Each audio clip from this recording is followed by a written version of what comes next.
Эти чернокожие парни напали на красивую девушку, но они не знали, что она была не одна. Эмма, преданная своему делу и искусная мастерица боевых искусств, брела по пустым улицам, измученная после целого дня напряженных тренировок. Ее обостренные чувства, отточенные годами дисциплинированной практики, послали волну предупреждения по позвоночнику, предупреждая ее о том, что она не одна. Ее пульс учащается, когда она понимает, что за ней следят. Она ускоряет шаг, ее разум лихорадочно обдумывает стратегию следующего шага. Прежде чем она успевает привести какой-либо план в действие, из темноты появляется группа угрожающих фигур, окружающих ее со всех сторон.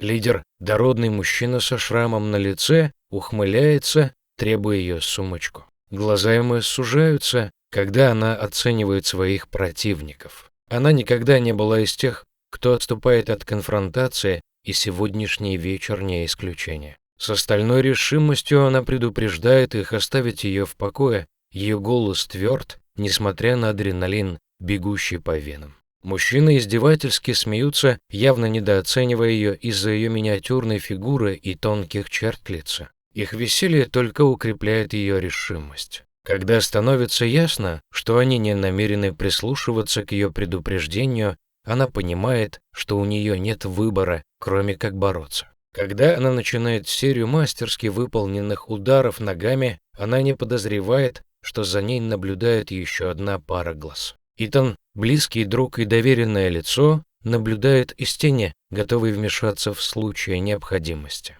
Таинственный и могущественный человек, он всегда защищал ему, хотя она всегда настаивала на том, чтобы вести свои собственные сражения.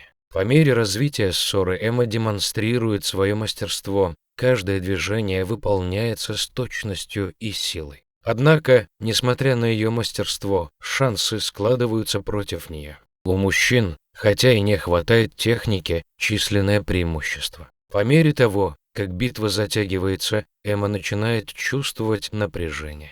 Она понимает, что больше не может поддерживать такой темп. Как только она начинает колебаться, Итан выходит из тени, его присутствие повелевающее и грозное.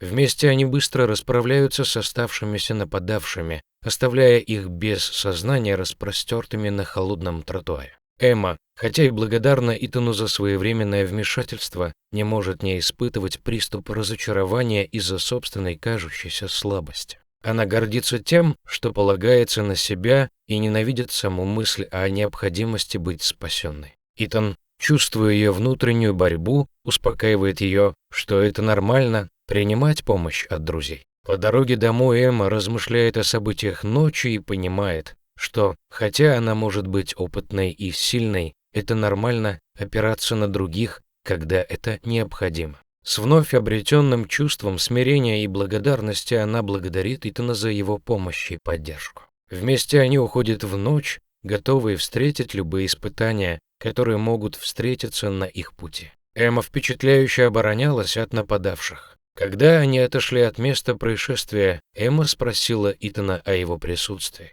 Он мгновение колебался, прежде чем признаться, что присматривал за ней, потому что считал, что она в серьезной опасности. Эмма подняла бровь, скептически относясь к его заявлению. Она всегда была способна позаботиться о себе, и ей было трудно поверить, что она стала мишенью.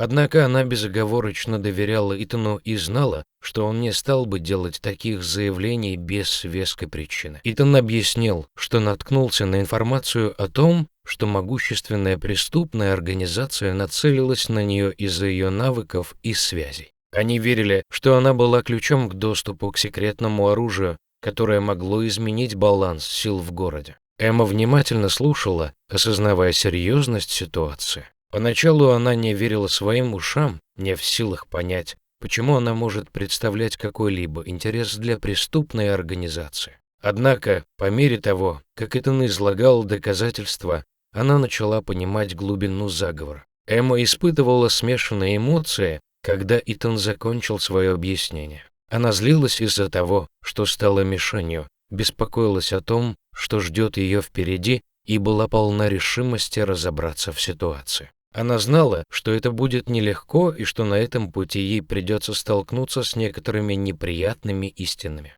Но она также знала, что не может игнорировать угрозу. Решительным кивком она поблагодарила Итана за его помощь и поддержку. Вместе они отправились на миссию, которая проверит их характер и бросит вызов их решимости способами, которые они никогда не могли себе представить. Когда Итан и Эмма уходили с места нападения, Итан мог видеть замешательство и недоверие в глазах Эммы. Он знал, что должен все ей объяснить. Итан, почувствовав ее горе, предложил помочь ей раскрыть правду и разрушить организацию. Он заверил ее, что они смогут справиться с этой проблемой вместе и что ей не придется проходить через это в одиночку.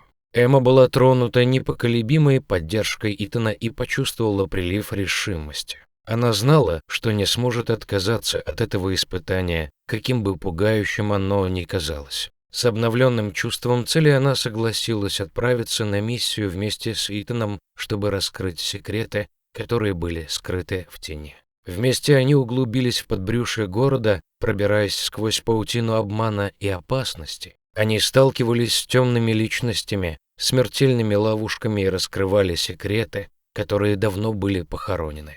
По мере того, как они углублялись во тьму, они понимали, что заговор был еще более обширным, чем они первоначально думали. Стало ясно, что в дело вступили могущественные силы и что они ни перед чем не остановятся для достижения своих зловещих целей. Эмма и Итан столкнулись на своем пути со многими трудностями, но они опирались друг на друга в поисках поддержки и выстояли. Эмма была впечатлена находчивостью и решительностью Итана, в то время как Итан восхищался мужеством и стойкостью Эммы.